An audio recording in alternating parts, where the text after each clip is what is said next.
Everyone মই পম্পী আপোনালোক সকলোকে মোৰ ইউটিউব চেনেল পপছ পম্পীলৈ স্বাগতম জনাইছোঁ। আশা কৰোঁ সকলো ভালেই আছে আৰু সকলোৱে মোৰ ভিডিঅ'সমূহ চাই আছে। যিসকলে মোৰ এই ভিডিঅ'টো নতুনকৈ চাই আছে তেওঁলোকে মোৰ চেনেলটো ছাবস্ক্ৰাইব কৰি ল'ব আৰু কাষতে থকা বেল আইকনটো ক্লিক কৰি দিব। তেতিয়াহে আহিবলগীয়া মোৰ নতুন নতুন ভিডিঅ'সমূহৰ ন'টিফিকেশ্যনসমূহ আপোনালোকে পাই থাকিব। বাৰু আজি আপোনালোকৰ মাজলৈ লৈ আহিছোঁ সজিনা পাতৰ 3টা সহজ ৰেচিপি।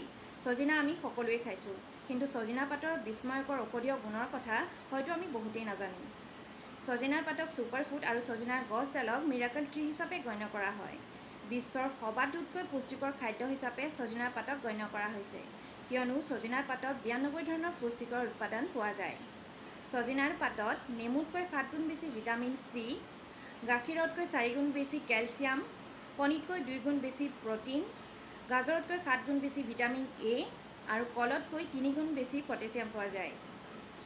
সজিনাৰ পাতে আমাৰ শৰীৰৰ পৰা বিভিন্ন ধৰণৰ ৰোগ দূৰ কৰাতো সহায় কৰে, যেনে ধৰি লওক ডায়েবেটিছ, হাৰ্টৰ সমস্যা, চকুৰ সমস্যা, ছালৰ সমস্যা, কিডনীৰ সমস্যা। ই এক ইমিউনিটি বুষ্টাৰ হিচাপেও কাম কৰে। সজিনাৰ পাতে আমাৰ শৰীৰৰ পৰা এনিমিয়া দূৰ কৰাত সহায় কৰে, কিয়নো শাকতকৈ 25 গুণ বেছি আইৰণ এই সজিনাৰ পাতত পোৱা যায়। সজিনাৰ পাতে আমাৰ শৰীৰৰ পৰা কলেষ্ট্ৰল কমাই, ভোক বঢ়াই, কোষ্ঠকাঠিন্য দূৰ কৰে, ৱেইট লছ কৰাত সহায় কৰে, হাড় মজবুত কৰে। ইয়াৰ উপৰিও কেঞ্চাৰ চেলছসমূহ গ্ৰ' হোৱাত বাধা প্ৰদান কৰে। এই সজিনা পাতে 300তকৈও অধিক ৰোগ নিয়ন্ত্ৰণ কৰাত সহায় কৰে। অতি প্ৰাচীন কালৰে পৰা সজিনাৰ গছডাল এক ঔষধীয় গছ হিচাপে ব্যৱহৃত হৈ আহিছে আৰু বৰ্তমান সময়তো ইয়াৰ ব্যৱহাৰ ক্ৰমবৰ্ধমান। মুঠৰ ওপৰত এই সজিনাৰ গছডাল আমাৰ কাৰণে এক বৰদান স্বৰূপ। আশা কৰোঁ মোৰ এই ইনফৰ্মেশ্যনখিনিয়ে আপোনালোকক সজিনাৰ পাতৰ বিষয়ে জনাত অকণমান হ'লেও সহায় প্ৰদান কৰিব। তেতিয়াহ'লে ব'লক দেৰি নকৰি আজি আমাৰ ৰেচিপিটোৰ ফালে আগবাঢ়োঁ। প্ৰথম ৰেচিপিটোৰ বাবে আমাক লাগিব সজিনাৰ পাত এবাটি, একাপ মচুৰ দালি, একাপ বেচন, নিমখ, হালধি, শুকান জলকীয়াৰ গুড়ি, গৰম মছলা, জিৰা গুড়ি, কেইটামান মজলীয়া আকাৰৰ পিঁয়াজ, কেইটামান কেঁচা জলকীয়া, কেইফুটামান নহৰু আৰু এডোখৰ আদা।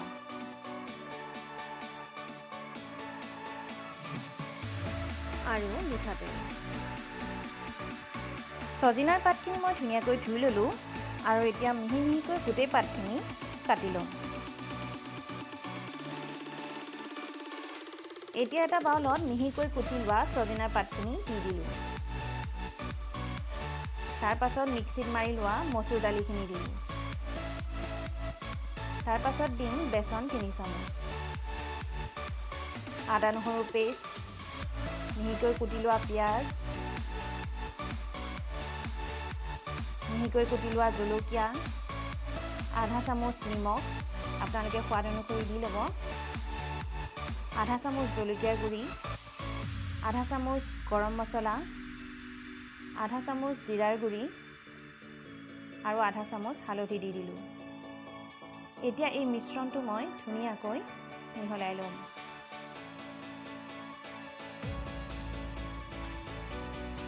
এতিয়া এই মিশ্ৰণটো সৰু সৰু এটা পেৰাৰ আকৃতিত মই বনাই ল'লোঁ।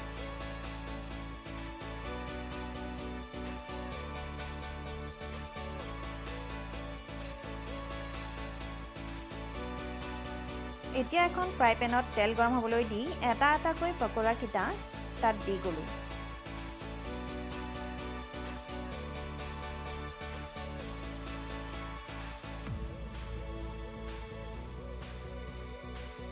প্ৰায় 1 পৰা 2 মিনিটৰ ভিতৰত পকোৰাকেইটা এবাৰ এবাৰ লৰাই দিলোঁ। চাওকচোন কি সুন্দৰভাৱে ৰঙচুৱা হৈ পৰিছে।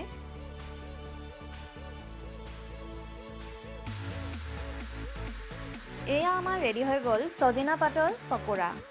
আপোনালোকে এবাৰ ট্ৰাই কৰি চাবচোন, খাবলৈ খুবেই সোৱাদ হয়।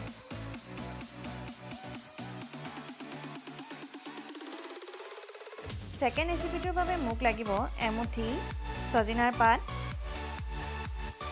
সৰু বাটিয়েদি এবাটি বুট দালি, এবাটি মচুৰ দালি, হালধি, নিমখ, কেইটামান মিঠি গুটি, কেইফুটামান নহৰু, কেইটামান শুকান জলকীয়া আৰু 2টা পিঁয়াজ।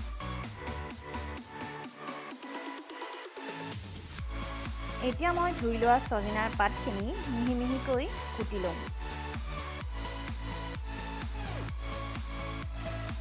এতিয়া প্ৰেছাৰ কুকাৰত দালিখিনি, কুটি লোৱা ছজিনাৰ পাতখিনি, পানী আৰু নিমখ দি 4-5টা হুইচেল মাৰি দালিখিনি ধুনীয়াকৈ সিজাই ল'ম। এয়া আমাৰ দালিখিনি বইল হৈ গ'ল। এতিয়া এটা কেৰাহীত তেল গৰম হ'বলৈ দি তাতে 2টামান মিঠি গুটি দি দিলোঁ।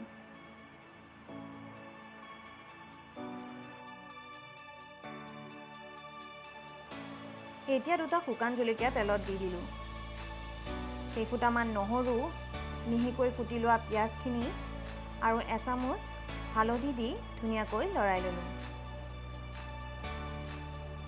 এতিয়া দালিৰ ডাঠ অংশ অকণমান দি গোটেইখিনি ধুনীয়াকৈ অকণমান ভাজি ল'লোঁ। আপোনালোকে ছজিনা পাতৰ দালিত হয়তো সোৱাদ নাপাব পাৰে, কিন্তু ইয়াৰ গুণগত মানদণ্ড বহুত বেছি। এয়া আমাৰ ৰেডি হৈ গ'ল ছজিনা পাতৰ দালি।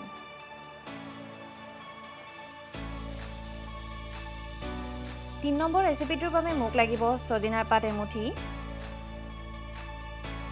4টা কণী, মই এতিয়া 4টা কণী লৈছোঁ, আপোনালোকে কম বেছি কৰি ল'ব পাৰে।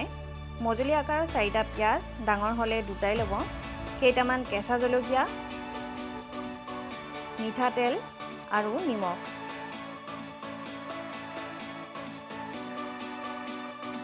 পোনপ্ৰথমে ছজিনাৰ পাতখিনি মই মিহি মিহিকৈ কুটি ল'ম।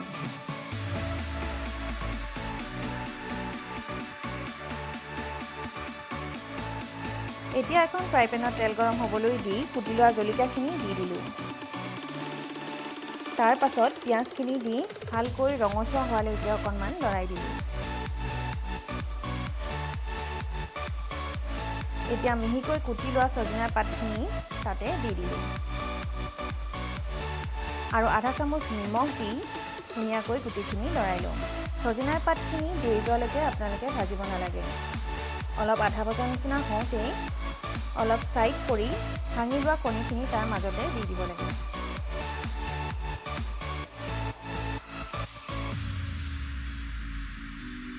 অলপ সময়ৰ পিছত কণীখিনি এখন হেতাৰে ধুনীয়াকৈ গুড়ি কৰি পেলাব লাগে, কিয়নো গুড়ি কৰি পেলালে ছজিনা পাতৰ লগত কণীখিনি মিক্স হোৱাত সহায় হয়।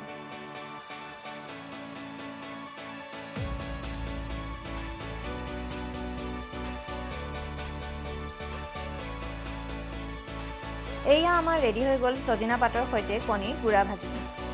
আপোনালোকেও এই ৰেচিপিকেইটা ঘৰত এবাৰ ট্ৰাই কৰি চাবচোন আৰু কেনেকুৱা পালে মোক কমেণ্ট কৰি জনাবলৈ নাপাহৰিব। যদিহে আজি ভিডিঅ'টো চাই ভাল পালে তেতিয়াহ'লে লাইক, কমেণ্ট আৰু শ্বেয়াৰ কৰিব। লগতে মোৰ চেনেলটো ছাবস্ক্ৰাইব কৰিবলৈ নাপাহৰিব। তেতিয়াহ'লে পুনৰ লগ পাম এটা নতুন ভিডিঅ'ৰ সৈতে। আজিলৈ আহিছোঁ, চাই থাকিব পপছ Pompi. Tell me pretty lies, look me in the face, tell me that you love me, even if it's fake.